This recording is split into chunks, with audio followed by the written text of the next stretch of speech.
Two numbers, 0 and 20,000. 0 is what you'll pay in state income tax if you move to Houston, Texas. $20,000, that's roughly what someone earning $150,000 keeps extra every year compared to living in California, every single year. Now, before you start packing boxes, I need you to stay with me for the next 10 minutes because Houston is genuinely one of the best cities in the country for the right person, but it's one of the worst cities for the wrong person. My name is Thomas Priddy. I'm a Houston area real estate agent, and every month I help people just like you relocate here from all over the country. I know this city neighborhood by neighborhood. I know what people love about it 6 months in, and I know exactly what they wish they had been told before they signed anything. Today, we're talking about the pros and cons of Houston, Texas. Whether you're already committed to Houston or you're still weighing your options, stay until the end because I'm going to tell you exactly who Houston is built for and who it isn't. This is the video that I wish every relocation client could watch before our first call. And if you already know you want to talk, just shoot me a text. Here's something that I need you to understand about Houston real estate right now. While most of the country is dealing with low inventory and bidding wars, Houston's inventory is up 15 to 20% compared to last year. Homes are sitting longer, and that means one thing. Right now, buyers have more leverage than we've seen in years. Yes, mortgage rates are still keeping monthly payments higher than everyone would like, but here's what I tell every relocation client. Buying a home isn't about timing the market perfectly. It's about whether the move fits your life, your job, your income, and where you want to be in the next 5 to 10 years. And that is what we're figuring out today.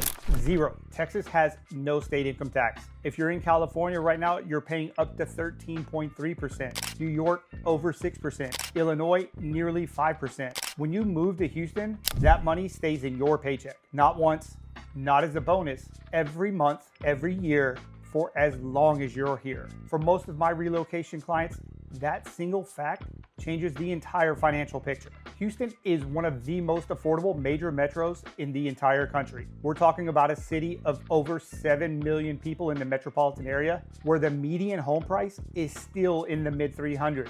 A 4-bedroom house with a backyard in a great suburban community, under $400,000. That same house is $1.2 million in Austin right now, and I couldn't even begin to tell you what it would cost you in the Bay Area. And it's not just housing that benefits from Houston's affordability. Groceries, restaurants, and utilities all run below the national average. I hear the same thing from almost every client months after moving to Houston. Thomas, for the first time in my adult life, I'm actually saving money. Houston doesn't just feel affordable. It's a place where you can actually build wealth.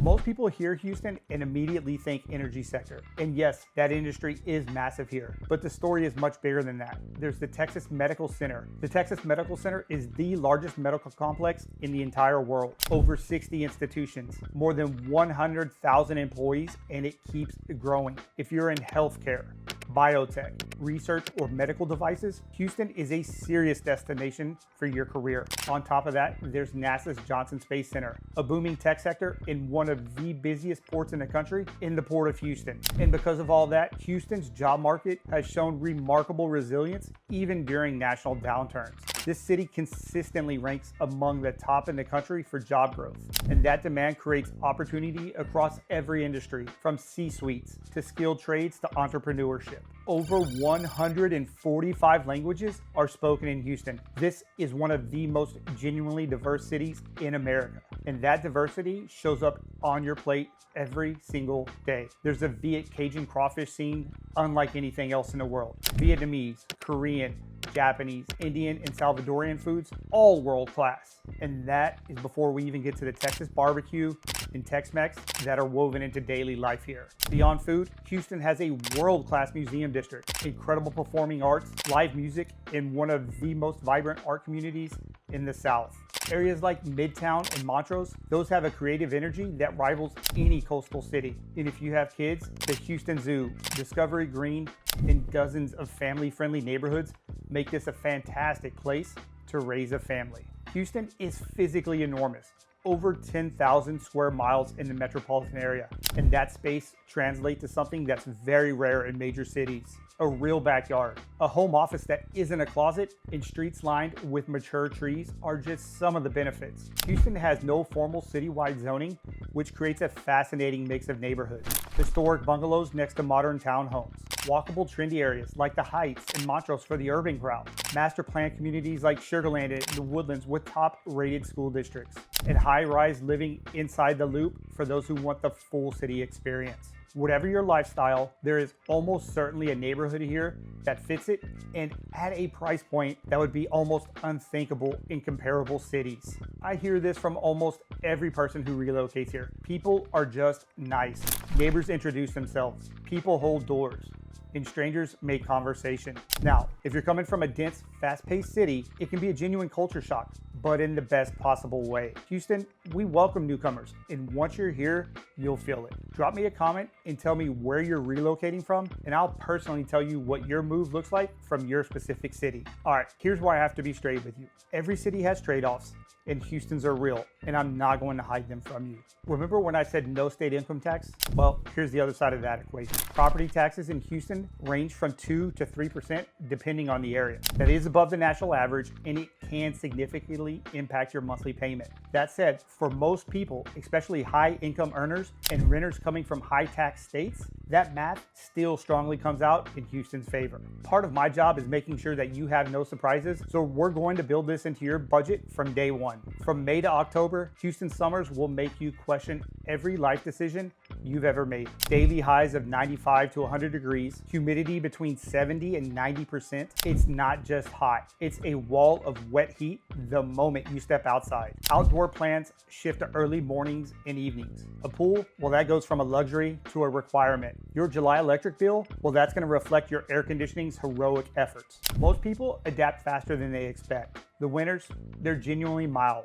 Most years, you're looking at the 50s and 60s from December through February. Rare freezes, and I've never shoveled snow in my life. If you hate cold winters, the trade-off is absolutely worth it. If you love autumn hikes and summer evenings on the porch, just have water handy. This is the most important thing that I'm going to tell you today. Houston floods. That's not doom and gloom. It's geography. When tropical storms and heavy rain push through, and they do, certain areas are significantly more prone to flooding than others. That affects your insurance cost and your long-term risk. But here's what I want you to know. This is completely manageable if you know what to look for. Flood history is public, and we can pull flood insurance quotes before you ever close on a home. This is one of the most critical parts of the buying process in Houston, and walking you through it thoroughly is a core part of what I do. Houston is one of the most car-dependent cities in the country. There's a light rail system and bus network, but if you move to Houston expecting to live without a car, your quality of life may not be top-notch. And because Houston is physically so large, distances are serious.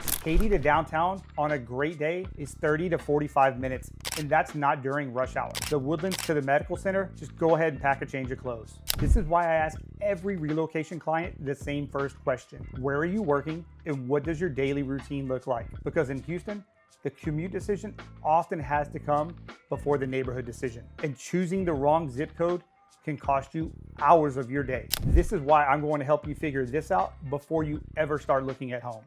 Houston consistently ranks low on walkability indexes, and that's accurate for most of the city. If your vision of a great city is walking to a coffee shop, a grocery store, and your dry cleaner, most of Houston's neighborhoods aren't going to give you that. But there are exceptions, and they're growing. There's the Heights, Midtown, Montrose, and Edo, which is attracting a younger, more urban crowd fast. These are pockets of genuine walkability inside a sprawling metro. Knowing which one fits your lifestyle before you sign a lease or buy a home, that's the difference between loving Houston and resenting it. I've got a full video on Houston's most walkable neighborhoods coming soon, but if you don't want to wait, message me and I'll walk you through them. That pun was intended. Houston is flat. If you move to Denver for the mountains or you need to look out your window and see hills and trees, Houston is a different visual world. The closest real natural scenery requires a drive. Galveston Island is about an hour away. The Texas Hill Country is a few hours west and has some of the most beautiful scenery in the entire world. To the northeast, there's the Big Thicket National Preserve, which has legitimate forest hiking. But proximity to dramatic natural scenery is not Houston's selling point. Houston is a city that's built on commerce, culture, and community. That's where it shines. So who is Houston genuinely built for? Houston is a strong fit if you're career driven and you want to maximize your earning power, especially in energy, healthcare, tech, aerospace, or the trades. It's also a great fit if you're moving with a family and you want great schools, real space, a safe neighborhood, and a cost of living that actually makes sense. It's a strong fit if you love food, culture, diversity, and a city with real energy at a great price tag. If outdoor adventure and natural scenery are core to your identity, it's gonna be a harder fit. And it can be a tougher fit if you have a real intolerance for heat. People who thrive in Houston are the people that move here on purpose, who looked at what this city offers and decided that those things matter. And almost universally, once they settle in, they come to love it. Here's my ask. Drop a comment below and tell me, are you more excited or more nervous about Houston after this video? I read every comment and I respond personally. If you have a question about a specific neighborhood, a school district, a commute, anything, ask it right here in the comments and I'll answer. And if you're seriously considering making this move, whether it's 6 weeks from now or 6 months from now, don't wait until the last minute to get the right information. Text me. I help people just like you relocate to Houston every single month, and I want to help you do it right. If this video was useful, hit the like button. It helps YouTube put this in front of more people who are figuring out the same decisions you are. Subscribe for honest, no fluff Houston content every week, and hit the bell so you don't miss the next one. Until then, I'll see you in the next video.